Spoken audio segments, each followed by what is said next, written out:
Thanks for joining us for this archive of Teaching American History's Documents in Detail webinar for Wednesday, September 22nd, 2021.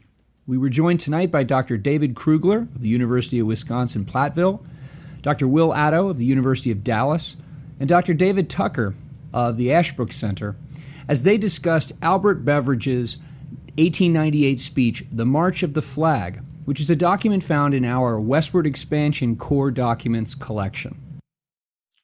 All right, welcome everyone to this month's Documents in Detail webinar. My name is David Krugler, and I'm a professor of history at the University of Wisconsin-Platteville.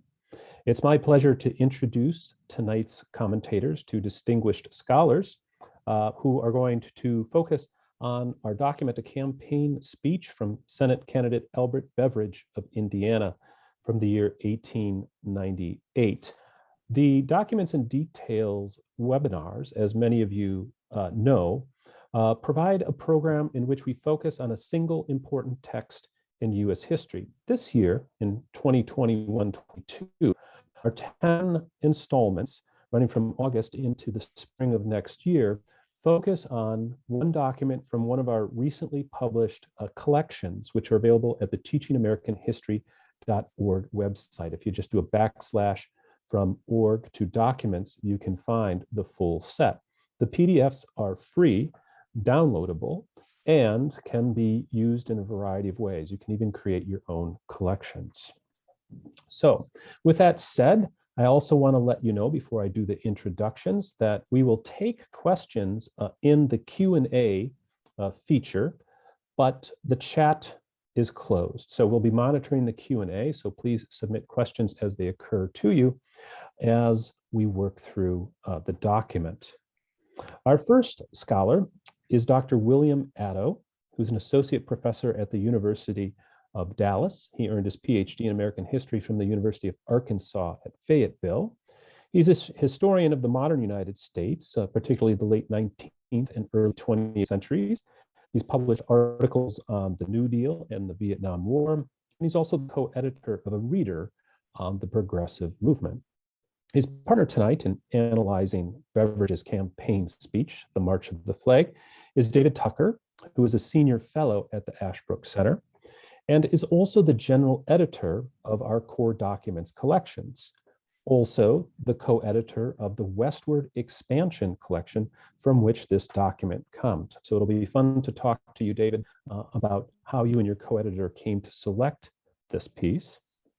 David earned his PhD from the Claremont Graduate School in California. He's the author of many books, including most recently a new edition of U.S. Special Operations Forces and Resistance and Revolution, Moral Revolution, Military Might, and the End of Empire.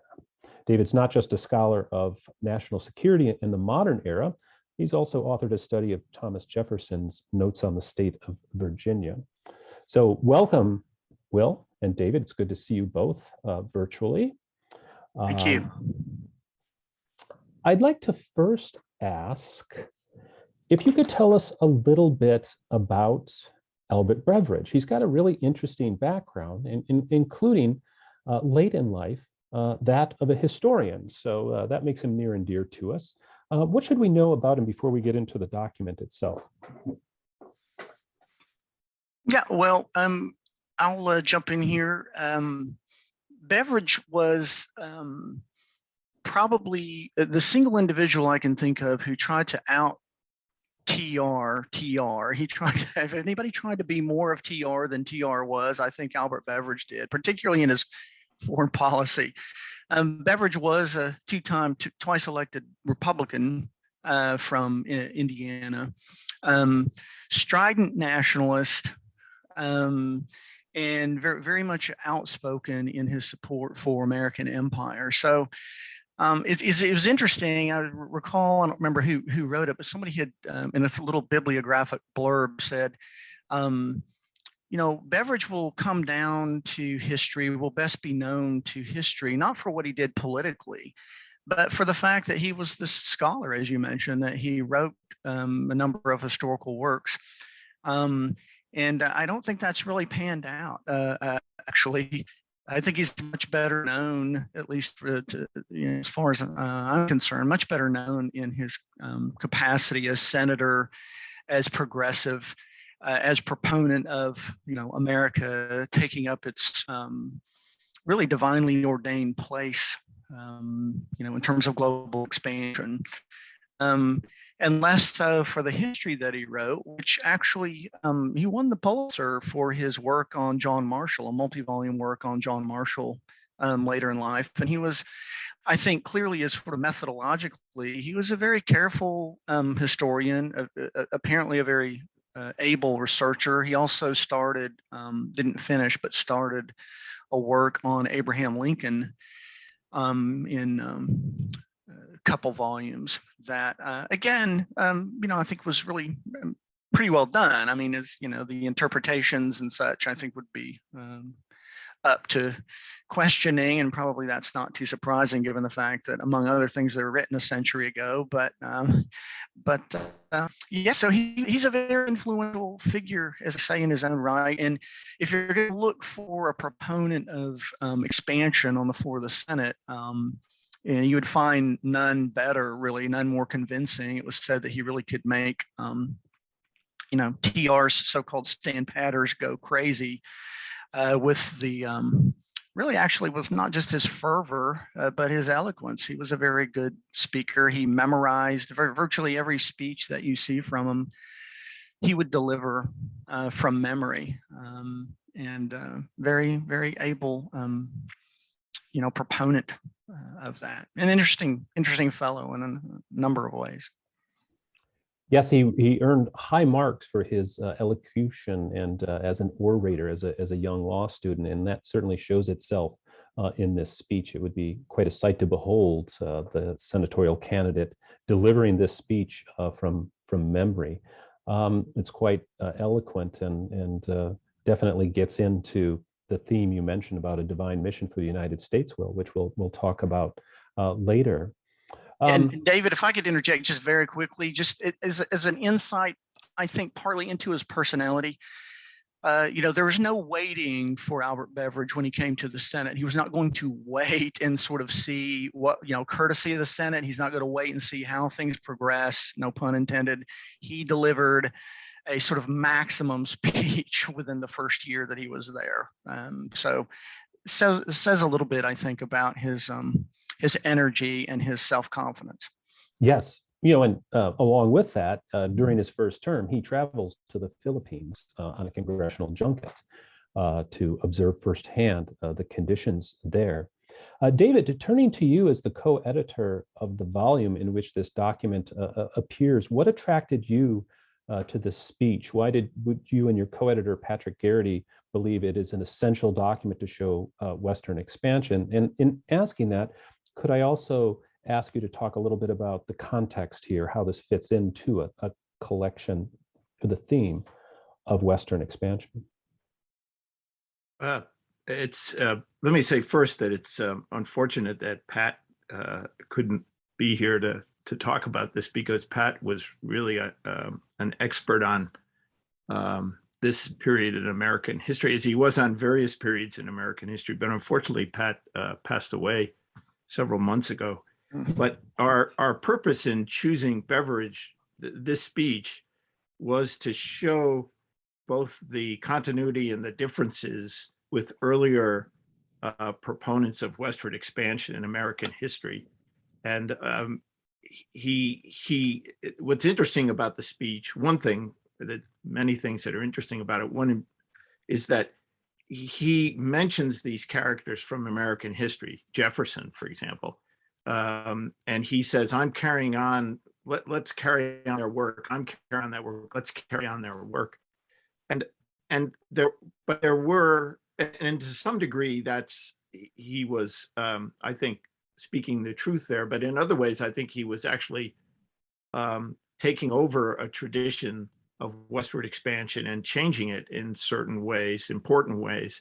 So that's, in the collection itself, that's the purpose it serves, to show how this idea of western expansion was changing later in the latter part of the 19th century. Thank you, David. And building upon that theme, we have a question asking for a comparison of Beveridge's argument for westward expansion for the United States going overseas.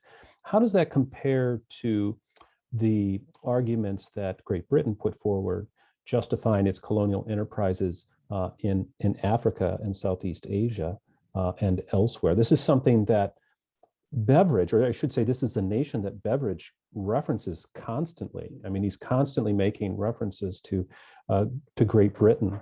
So perhaps Will or David, you could comment on that. Well, maybe I could start. I think there are lots of parallels, and the same sorts of things were being said in Britain as were being said in the United States about the need for expansion. I mean, obviously, this is something that's, the French and then even the Germans got involved in this in Africa and other places. The British had been involved in it for a long time. But one of the key things, I think, is the conversion or the development of an argument from Christianity. In other words, when the British began, there was a strong argument about commerce and the need to control foreign markets by actually controlling the territory that constituted the market. It wasn't enough to have free trade. You actually had to have political control because nobody was advocating free trade. So as the British began, as their commercial dominance grew in the 19th century, they became more open to the idea of free trade, and what became a kind of substitute explanation for the need for political control was Christianizing the world, spreading civilization, and bringing the benefits of Christianity and civilization to people who supposedly needed them. So that's a key difference, I think. If you, he mentions Jefferson. Jefferson was, of course, not big on spreading the benefits of Christianity to people. And somebody like John Quincy Adams, on the other hand, was a more conventional Christian. But even in his understanding, that notion of Christianizing as a motive for controlling territory is not really pronounced at all. Their arguments focus much more on, I would say, they focus much more on the geopolitics of it. For example, when Beveridge talks about Jefferson and controlling the Mississippi Valley, he's really misrepresenting Jefferson there, because Jefferson, Adams, those people understood the geopolitical importance of New Orleans and the whole Mississippi Valley. That was a matter of they felt necessary for a matter that was necessary for our national security. So in those earlier phases, there's much less emphasis on Christianity and the civilizing mission. That's something that's very much common to the British in this and the Americans, particularly in the second part of in the later decades of the 19th century. Thank you, David. Yes, it's interesting to note how Beveridge, who, as Will noted, becomes known for his historical scholarship later, is getting a lot of his history wrong here. It's representing Jefferson, and I was struck by him including Seward, Lincoln's Secretary of State, in the same breath as Harrison, which seems a bit of a stretch. Will, yeah, he's fearless in that respect, isn't he? I mean, if you're going to be bold, just and be wrong, be boldly wrong. I mean, to get them, sort of get them both together, it seems, in some respects. It is striking, but there's part of this, of course, I think with him is just the sheer sort of propagandistic effect of it all. I mean, this is. I'm not sure how concerned, even though he is, an historian and he writes, and actually, as I said, is often enough sort of noted for his very careful, meticulous research. Here's someone who presumably knew enough at this time to have, if he had, either had the interest or taken the time, or wasn't simply interested in projecting a particular trajectory that isn't even accurate, that he could have attended to those things. But But I was sort of struck by both your question, David, and David Tucker's response to it in terms of, what's different or what is similar here. One of the things is the extent. So I want to touch on sort of the idea of the contiguous territory argument, which he is very keen to dispense with, right? It's such a boisterous statement of confidence in the divinely ordained mission of the United States. Stop worrying about whether or not the Philippines are on the other side of the planet. Stop worrying about whether or not these territories are contiguous to the United States. The United States Navy will make them contiguous, right? I mean, the United States Navy will make that a reality. Very much sort of attuned to the sort of Alfred Thayer Mahan approach, if you will, right? We need these coaling stations, we need these refueling stations. And so there's that aspect of it. And then I'm also struck by him when I thought about the significance of him and the significance of this document, is because he brings so many things together in one place, as far as whether you want a commercial argument, you want an argument out of patriotism, you want an argument for Christianity, you're a believer in Darwinian evolution, or you subscribe to, blood and soil, you're Anglo-Saxon. I mean, he has all of that there, in his argument. It reminds me a little bit of Josiah Strong back in the 1880s. Strong was the secretary of the Evangelical Alliance, who wrote Our Country, and it's very similar in tone. There's sort of a Rudyard Kipling-esque effect to this. We are our brother's keeper. Often enough, his phraseology, even with TR, right? Our little brown brother. It is our responsibility, to Christianize, to democratize, to uplift, to elevate.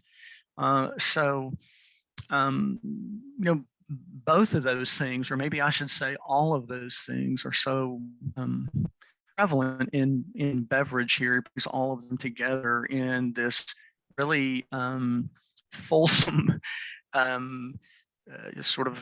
full-throated advocacy for America to take on the world, in some sense. He more or less says as much, right? The Philippines are ours, basically forever, right? The Philippines are ours in perpetuity. I was looking through a work a little while ago, just that quoted him, a work that he published back in 1908 called The Meaning of the Times. And I thought it was sort of interesting in terms of his confidence here about what he was proposing and had proposed. He said, only the man whose hand never touches the realities of life despairs of human progress or doubts the providence of God. Both things together there, that I often find combined in a number of leading progressives, right? And there's a progress view, literally, of history, and an utter conviction that, at least in some instances, some individuals, that you are helping to usher in the kingdom of God. This is part of your religious responsibility, as it were. Thank you, Will. And certainly that progressive, that forward-looking view, one that relies a lot on optimism, is seen in the title we give to the speech, The March of the Flag. And that's a phrase that Beveridge repeats with a great deal of exuberance. He even put the exclamation points in there for us. So Adam asked a question a few minutes ago that actually gets into one I wanted to ask you. So thank you, Adam, for doing my job. And Adam's question is this: how did Americans respond to the framing of the pro-expansion ideas of this speech, especially those who would be in opposition to his claims? And then Adam's question gets into what I wanted to ask, which is, how does Beveridge reconcile the ideal of the Declaration of Independence, the consent of the governed, with this full-throated call for white American domination of people of color beyond America's borders? Because a lot of what he's bringing together, as you noted, Will, is a pretty joyful celebration of so-called Anglo-Saxon superiority, of white supremacy. He takes it for granted that his listeners agree with him, but he still has to reconcile that contradiction with the ideals of the Declaration of Independence. How does he do that? Yeah, go ahead, David. Well, this is, I think, is an important point if we think about this issue of continuity in the way Americans spoke about this, because at one point, this is on in the pagination in the collection, it's page 224, very early at the beginning of the speech, he uses this phrase, empire of our principles. And that's reminiscent of Jefferson's famous phrase, the empire of liberty, which Jefferson saw spreading westward from the original states. And in that way, I think there is a continuity there. The notion that, wherever our power went, liberty went with it. The context here, though, is very different. Jefferson was not thinking about places like the Philippines or Cuba that had populations that would have to be dominated for that to happen. He actually hoped that growing US population would just fill up the West and that the Indians would be assimilated in some way. And that, in fact, there would be this spread of empire. So that was, in Jefferson's view, compatible with the notion from the Declaration that government is formed legitimately only by consent. So it was a problem for Beveridge to explain how we were going to gain control of these territories. After the Spanish-American War, we're talking about gaining these territories through force, and in effect forcing our rule on people whom we know in the Philippines were shocked to discover we actually wanted to hold what we'd fought for. So Beveridge says simply, not all people are capable of exercising self-government. And it's the responsibility of the United States, therefore, to step in and rule them, presumably until they are capable of self-government. Although I think at this point, there was some doubt, you could say there's some doubt that capability for self-government would ever be manifest, or how long it would take for it to be manifest. So this became a key point in the debate over imperialism, and many people, particularly Christians, were offended at Beveridge's use of Christianity to justify what they saw as, in fact, a form of tyrannical control over other people. When you look at that, thank you, David. When you look at the membership of the Anti-Imperialist League in the United States, it's such an eclectic collection. I mean, it brings together Mark Twain and Jane Addams, and Southern Democrats who fear race mixing and miscegenation. It's hard to imagine a cause that would bring them together with Jane Addams, but opposition to this imperial project and the justifications given. And another thing that binds them together is that they are able to reference the Declaration and say, we are not living up to our ideals. And there's also a great letter, an open letter that one of the leaders of the Filipino resistance, Emilio Aguinaldo, wrote, in which he pointedly observed that the colonists who revolted against Great Britain were likely no more capable of self-government at that moment than the charge, that the Filipinos weren't. So he was looking at U.S. history as well to justify the resistance. I will say, if I could just another point, well, quickly. Sure. There are letters in which Jefferson wrote to people and said, if you look at Europe, the British may be capable of self-government. The French, it's questionable, but we'll see the result of the revolution. By the time you keep moving further east, you get to the Russians, he says, it's hopeless. They will never be capable. The difference is Jefferson didn't want to rule them. He was happy to let the Europeans struggle with themselves. And he did, in a way, believe that the Native Americans were capable of self-government. In fact, there's famous letters in which he says, if I had to choose between living under a monarch in Europe or in the wilds of America with the Indians, I'd go for the Indians. So these, I think I don't, we could certainly be, cynical about Jefferson's remarks there, but I think he was actually believed that, and he didn't want any part of those people whom he thought were incapable of self-government. Thank you, David. Will? Yeah, I was going to add there, one, just a personal aside, I can't resist this, so forgive me, but I have a Filipino sister-in-law, and so we've had discussions about this in the past, and I have always sought out her assurance that we're all good on this, right? I mean, everything's good now, right? And so we're squared away, and she assures me that there's all, sort of goodwill there. George Hoar, the senator from Massachusetts, Hoar, George Hoar from Massachusetts, gave a speech. I might have been 1900, 1901 in the context of the Filipino insurrection, which is really, I think, a great read by way of opposition, since I believe it was Adam's question on this in terms of opposition, to this sort of Beveridge stance. That's one of the best pieces, I think, out there, at least in terms of some of the political discourse. He's very clear when it comes to his discussion of the idea of a republic versus an empire, the principles in the Declaration, as opposed to these very expansionist principles that if the United States embarks, continues really with its present course of empire, that in fact it will have taken every principle of the Declaration and essentially overturned it.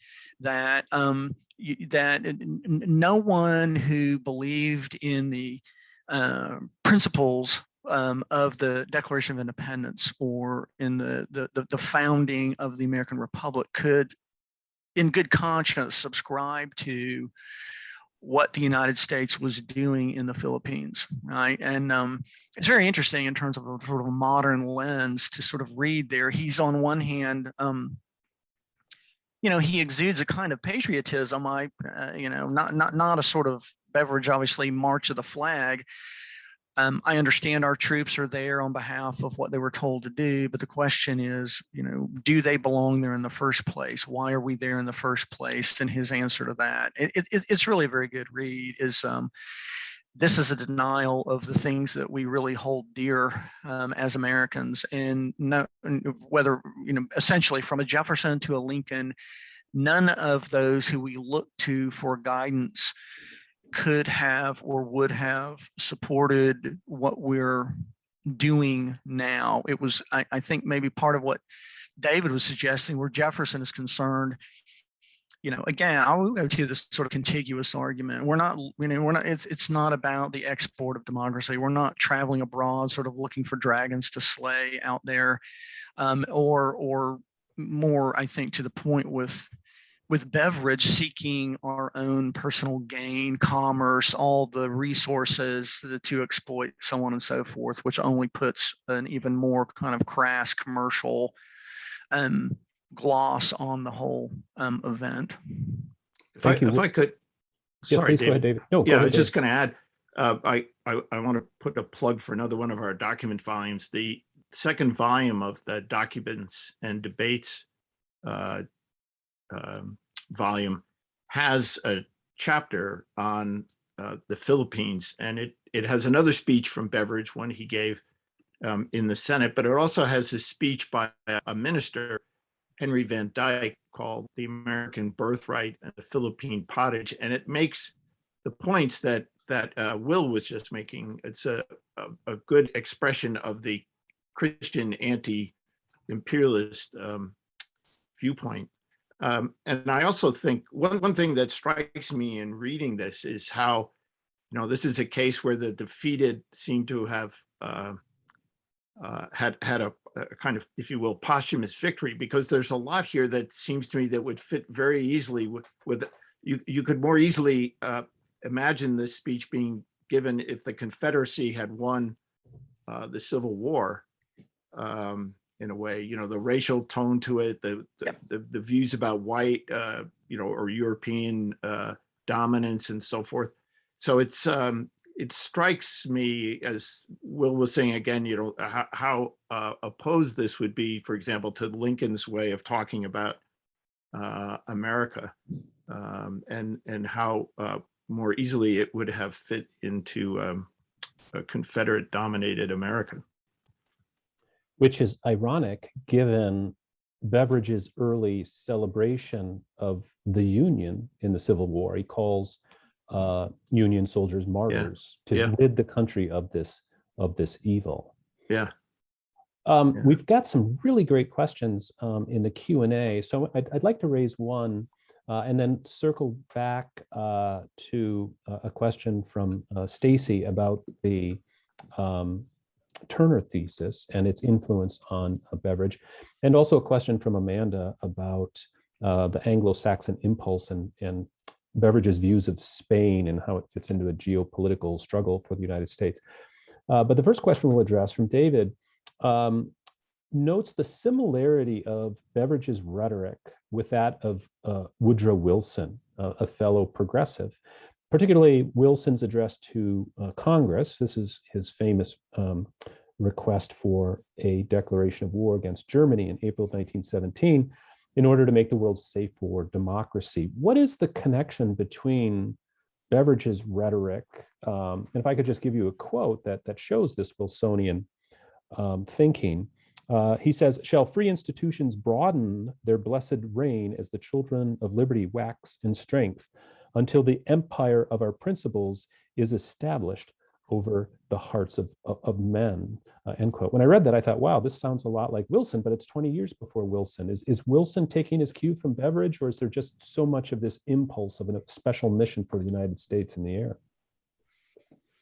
Yeah, I don't know the extent to which he's taking his cue from him, but I mean, the similarities that are pretty unmistakable. And that's one of the interesting facets, if you will, of progressives that I think maybe doesn't always get the attention that it merits, and that is the extent to which they are, if not wedded to, at least very supportive of a very aggressive foreign policy.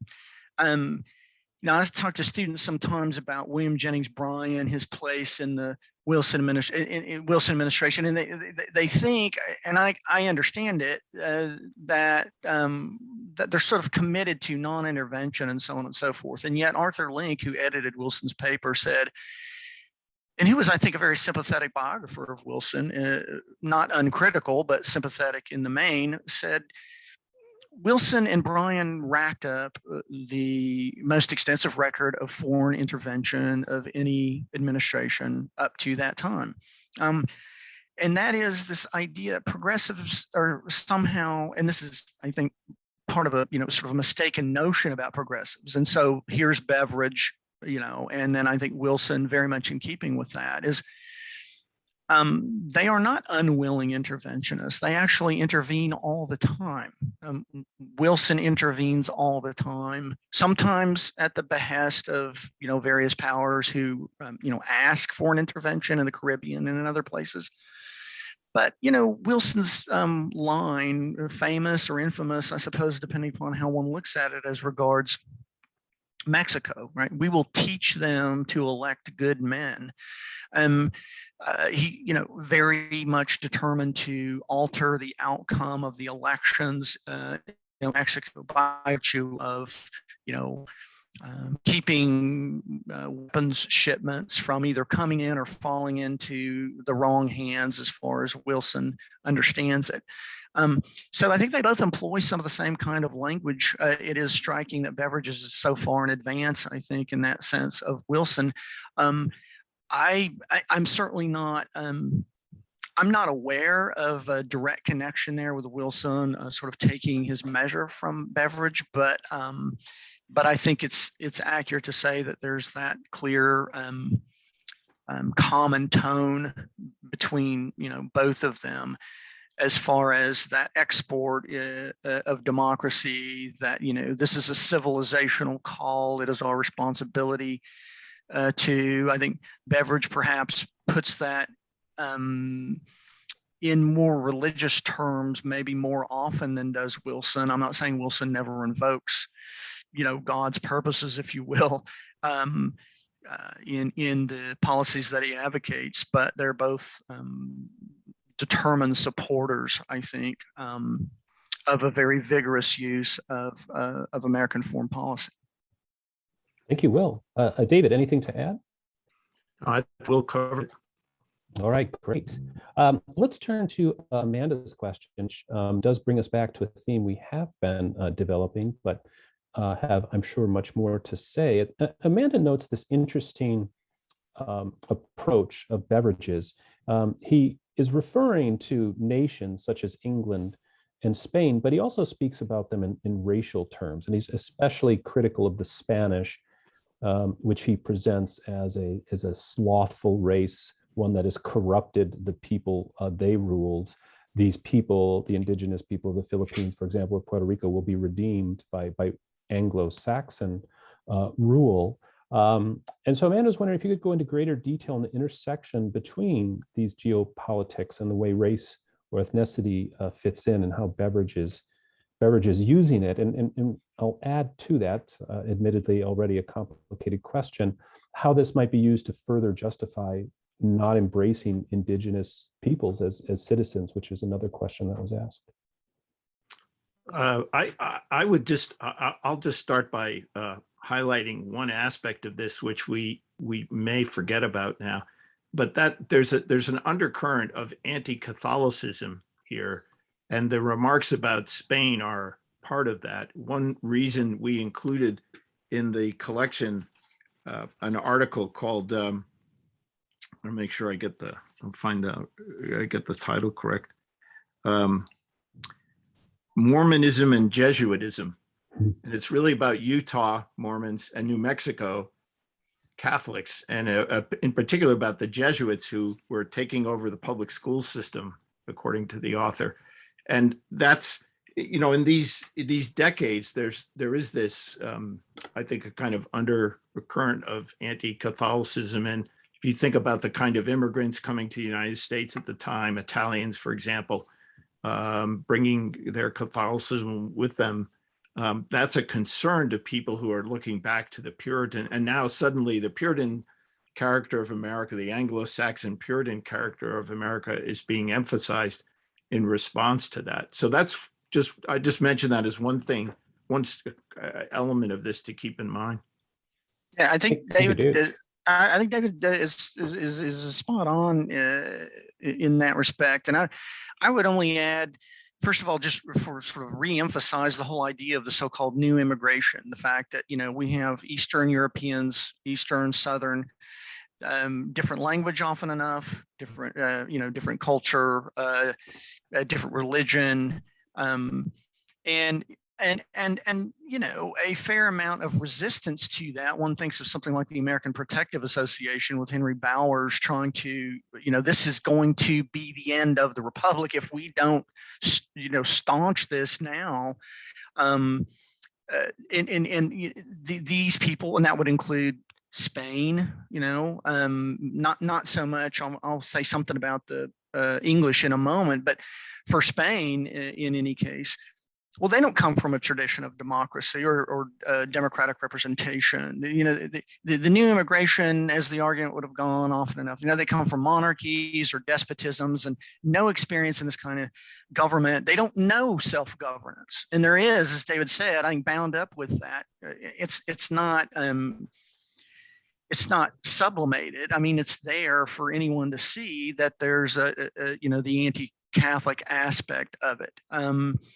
And the attempts at immigration restriction, late 19th century, so on and so forth, to try to, mitigate that or, deal with those dangers. But I would also say, as regards Spain, literally at the very time that you have all this sort of, support, think yellow press, kind of, remember the main to hell of Spain, all that kind of the sort of jingoistic aspect of the press and so on and so forth.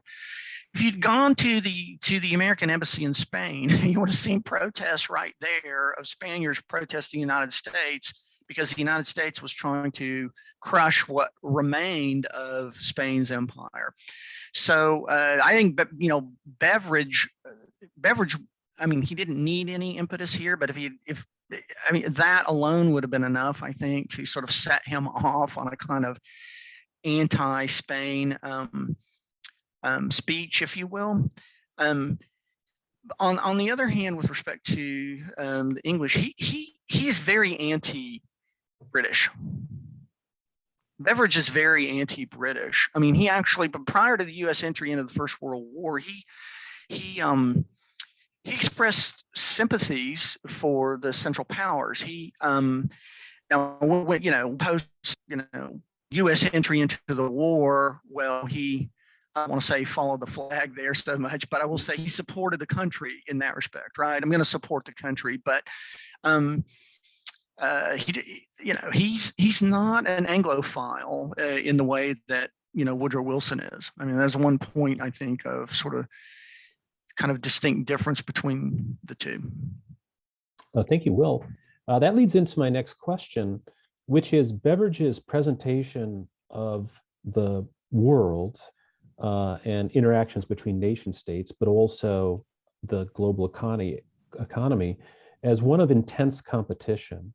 And there's very much a social Darwinistic tone to his presentation of international relations as one marked by conflict and competition, a race to obtain resources.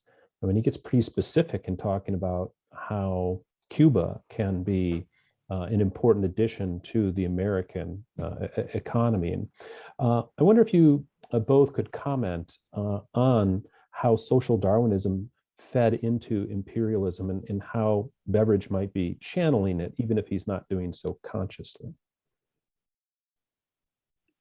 Yeah, well, I would say one thing is, and this is, I'm looking at the printed copy. I'm not sure where it comes down in the reader, but it's what David referenced earlier in terms of Beveridge's comment about who has the right of self-rule. I mean, who ought to be able to govern themselves. If it applies only to those who are capable of self-government. We govern the Indians without their consent. We govern our territories without their consent. We govern our children without their consent. I mean, by the time you get to the end of this passage, you get a line like this, rather memorable one. It would be like giving in terms of self-governance for those who are not ready for it. It would be like giving a razor to a babe and telling it to shave itself. It would be like giving a typewriter to an Eskimo and telling him to publish one of the great dailies of the world.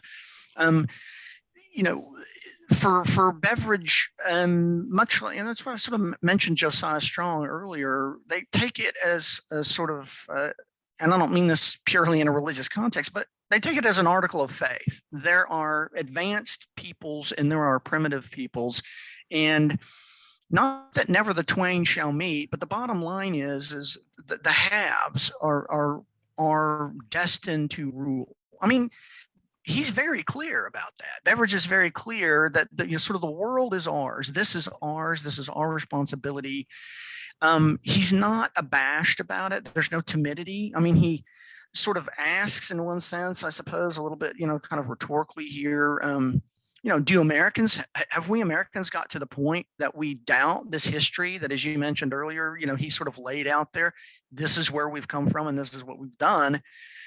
Well, do we, are we timid? Do we doubt this? I mean, of course, his answer is not only that that we're not, presumably, that by his own reading and estimation, but we must not be, because if we are, then we will lose the republic. It's a very, I think you said someone maybe had asked about the Turner thesis, and I don't want to jump ahead to that. I'm just simply thinking the idea that if the frontier was the touchstone, if it was so significant and crucial for American democracy and the frontier's gone, what now about American greatness? Does it have to disappear? Is it going to disappear? For folks like Beveridge, no, it's not. And you can see, I recall, for example, him giving a speech to an association of Western agriculturalists. And I'm very much paraphrasing here. It's not a quote, but he's essentially saying, do not fear. We will find markets. We will demand a judicious tariff, a tariff that has reciprocity built into it in terms of our trade agreements, we will and we must find a market for our surplus. It's not a question of it would be nice to do. Beveridge puts it, in terms of it must happen for the republic to continue and to thrive. And he takes it as an article of faith that that's what is going to happen moving forward. Thank you, Will. David? Yeah, I was going to say that to me, it's hard in a speech like this, or even if you think of other speeches of Beveridge's, all these themes, at least in his own mind, fit together.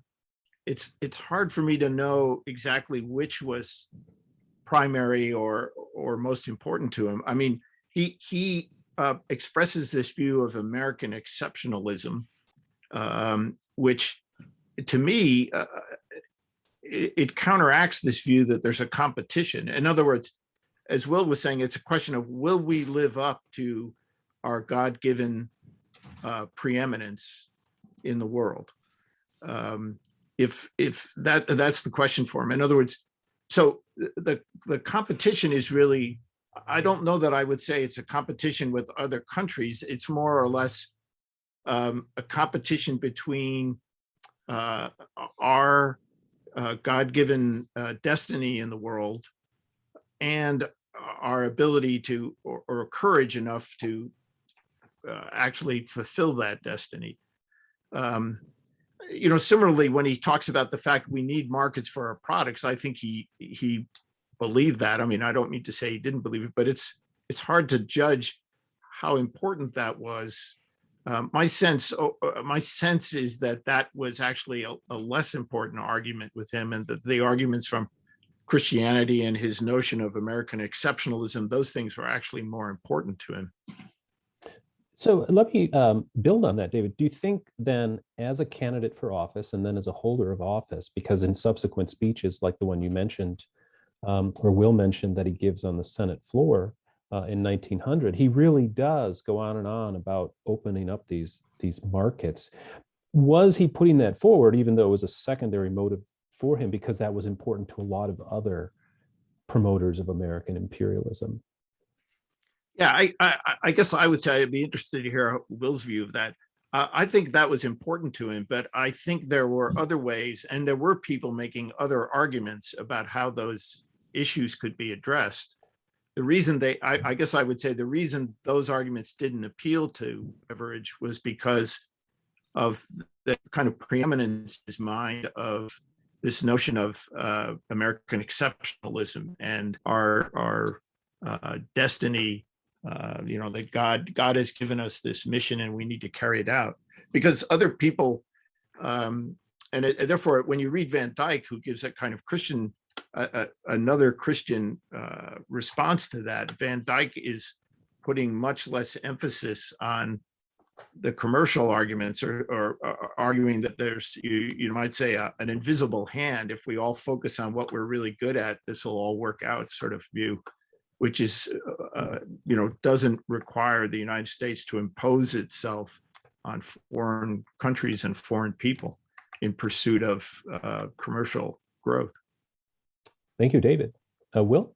Yeah, I'm kind of reminded there when David's talking, and I know I mentioned this work from Josiah Strong, and I do see a lot of sort of complementarity in terms of their views. You could sort of lift or at least extract parts of the March of the Flag here and find many similar sentiments in Strong's work.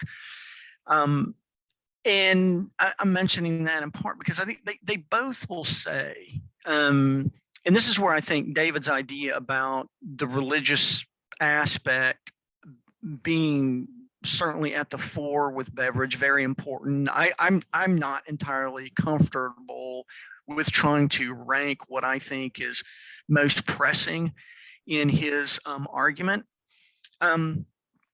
But I will say this much: they both at different times will essentially say Christian responsibility, export of democracy, sort of we are a brother's keeper, responsibility to export, gospel truths, to bring that message.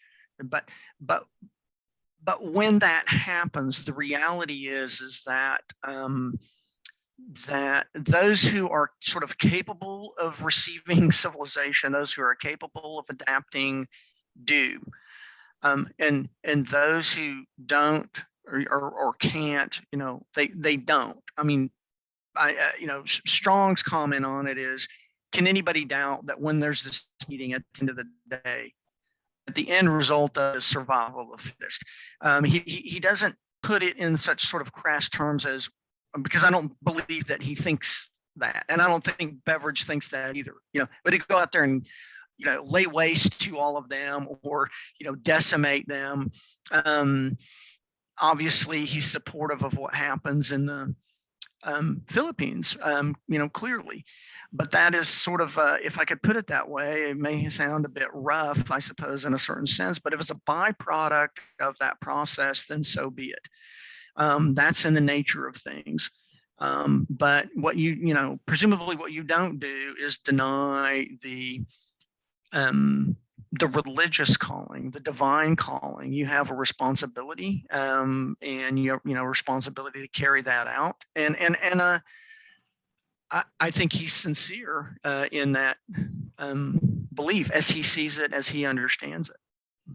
All right. Thank you. And David, if I could just add quickly, I noticed in rereading the selection that there was a passage towards the end where we failed to note that the biblical reference from Exodus to the pillar of cloud, the pillar of fire. It's kind of ironic. Exodus is the story of people leaving slavery to get to freedom, and Beveridge seems to be using it almost in the reverse sense. We're not to say that he intended to enslave other people, but there is a question in there about what was going to be the result for those people of American rule. And I think, as Will was saying, it wasn't clear that they believed that it would be just a matter of time before these people in foreign countries learned how to govern themselves. They might not be capable of it in some way. Yeah, he's not, setting time frames or making optimistic predictions that it will occur. And when you do look at his later speeches when he's in the Senate, he does tend to double down on that argument Will highlighted, that we deny consent of the governed to so many, and we need to do it here. Thinking about the call for economic opportunities, I was intrigued at Beveridge's prediction that in 20 years, all of the commerce of the Orient, to use his phrase, would be America's. So how does that feed into what become the open door notes? And is Beveridge understanding that this will require intense competition with England and Germany and Russia and Japan, which all have economic interests, and they're carving up Japan at this very moment? I don't think Beveridge feared that competition. I think he felt American superiority would simply give us that commerce. I don't know if Will or David, you have a different view of that, but I think that's what that would have been his response.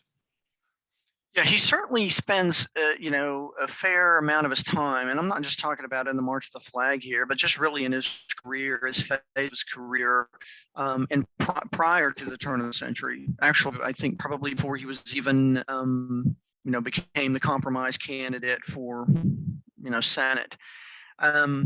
Spoke of the significance and the importance of China, that China was the new manifest destiny was about China. It was about, as he would refer to it, the Orient.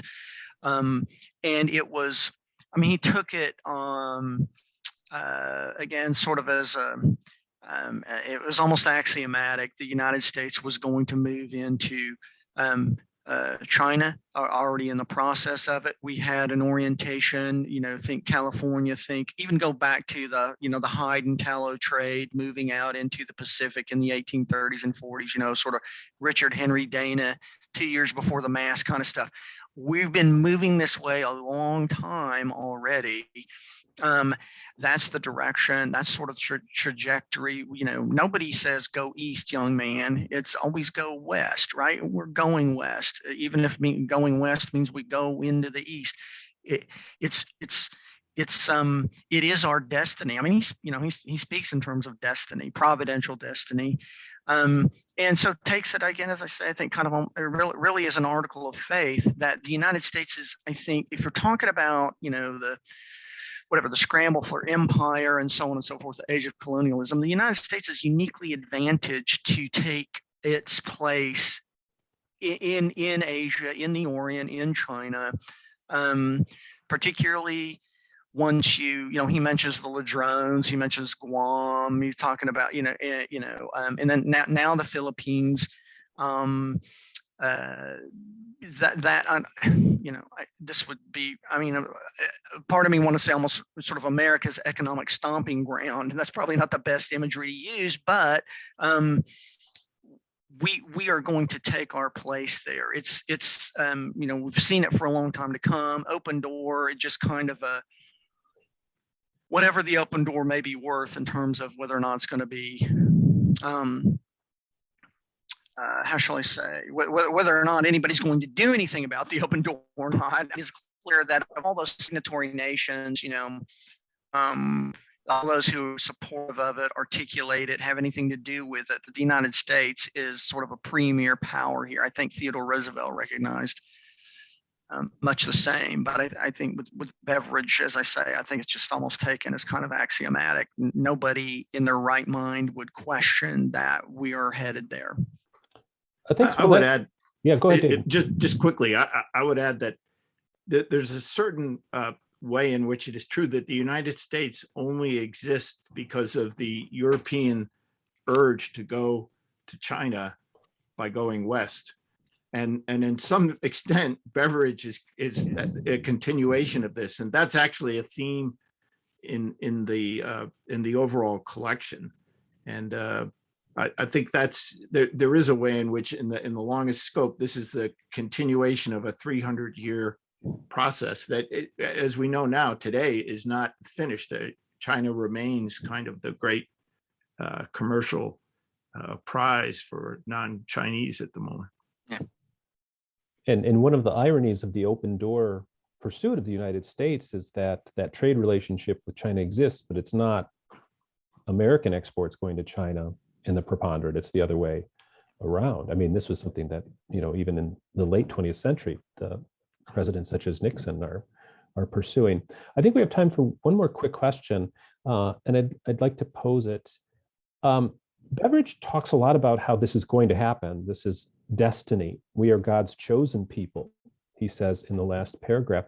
But he's light on the specifics. Why isn't he talking about how this will require military expenditures, a standing army?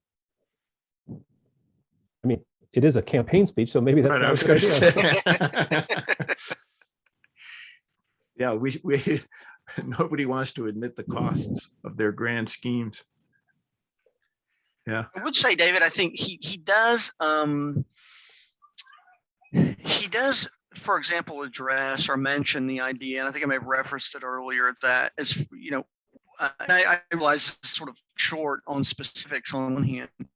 The U.S. Navy will make it so, in effect, right? I mean, how are we going to effectively render this, the Philippines in control and so on and so forth, contiguous territory in a certain sense, right? Well, if you have the Navy requisite to the task and you have the refueling stations requisite to the task, that's how you do that, right?